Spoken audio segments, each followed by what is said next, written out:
Você já parou para pensar como certas coisas não fazem muito sentido? Por exemplo, antes, para que você resolvesse uma questão bancária, você tinha que ir a uma agência do banco, gastar ali 40 minutos, uma hora e meia e, dependendo do dia, até 2 horas.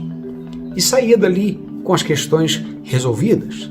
Hoje, você toma o seu smartphone e paga pelo aplicativo do banco e leva 5, 10 minutos, no máximo 15.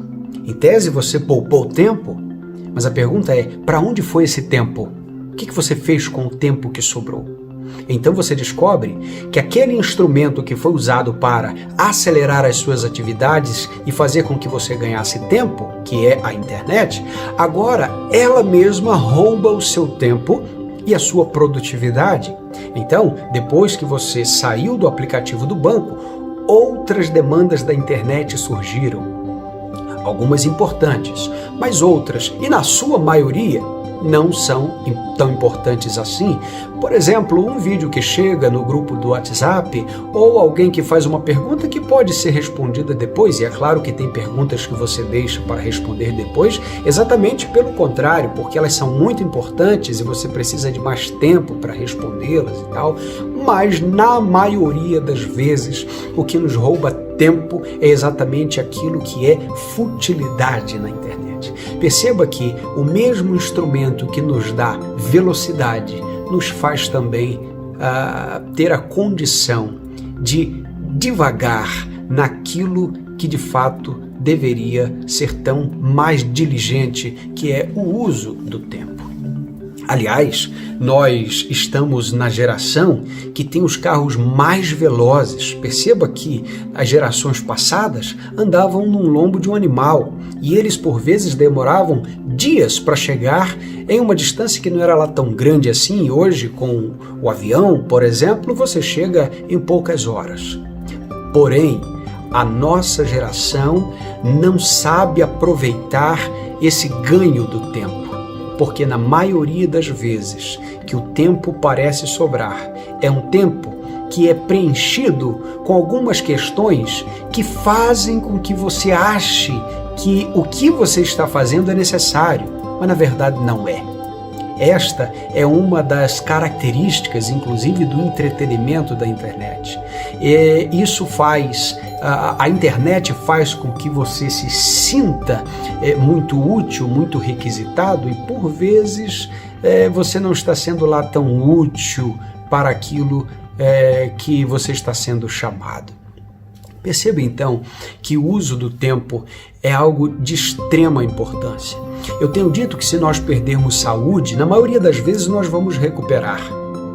Quem sabe nós temos aí pessoas que ficaram enfermas e que viram que com o passar do tempo e com um bom tratamento, a saúde foi retornando, pelo menos na maioria dos casos, não é?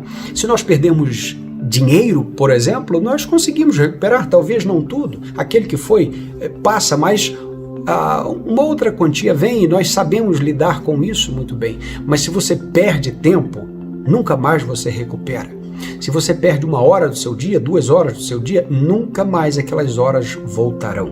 O tempo não para nos entretermos. O tempo é implacável. Por isso que a Bíblia diz que há tempo para todas as coisas. Sim, há tempo para o entretenimento da internet, há tempo para as brincadeiras, há tempo de rolar no tapete com as crianças, há tempo de tocar violão ou qualquer outro instrumento que você saiba, há tempo de falar de coisas que não são lá tão importantes assim, mas há tempo para trabalhar, há tempo para fazer aquilo que se deve fazer. E o tempo é o bem que o Senhor vai requerer a forma que nós gastamos, porque esse é o nosso bem mais precioso. O nosso tempo está acabando e nós estamos sendo chamados para usar o nosso tempo com excelência, usar o nosso tempo para a glória de Deus, usar o nosso tempo para o bem das pessoas, usar o tempo para a edificação da família, usar o tempo para buscar a Deus em oração, usar o tempo para conhecer a palavra de Deus. Aliás, para essas duas últimas tarefas sublimes, a maioria das pessoas acaba não tendo tempo. Porque se você fizer uma pesquisa, a maioria das pessoas aí vai dizer que ora por alguns minutos no dia, não é? E leem a Bíblia, algumas palavras, alguns versículos talvez, mas vão apresentar aí uma rotina deficiente de leitura da palavra de Deus. Veja que desde que o mundo é mundo, o dia sempre teve 24 horas. Pode ser que algumas pessoas tenham mais dinheiro que as outras.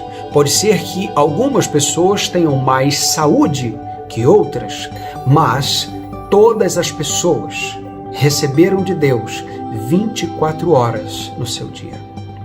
Nós precisamos calcular o nosso tempo para que este tempo seja para a glória de Deus. Eclesiastes vai dizer que há tempo para todas as coisas.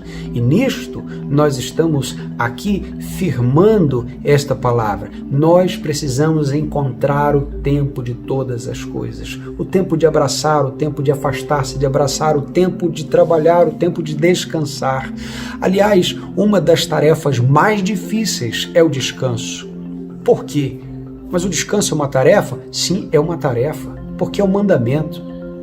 E não fazer nada não é descansar.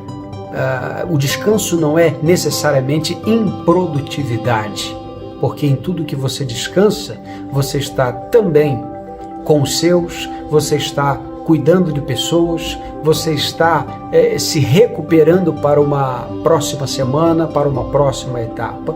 Mas fazer isso é muito difícil, porque nós gostamos de estar no controle da vida. Trabalhar faz com que nós nos sintamos no controle de todas as coisas, mas nós fomos chamados também para descansar. Esse é um desafio nosso. Que aquele tempo que nós poupamos, por exemplo, em não ir no banco, que nós poupamos em chegar mais cedo porque o carro é um bom carro, o carro é veloz, não é? Que nós aproveitemos bem esse tempo, para que ele seja assim usado, ainda que para nos entreter por vezes, mas que ele nunca seja jogado fora. E que a nossa oração seja: ensina-nos, Senhor, a contar os nossos dias de tal maneira que alcancemos corações sábios. Deus te abençoe. Até o próximo vídeo.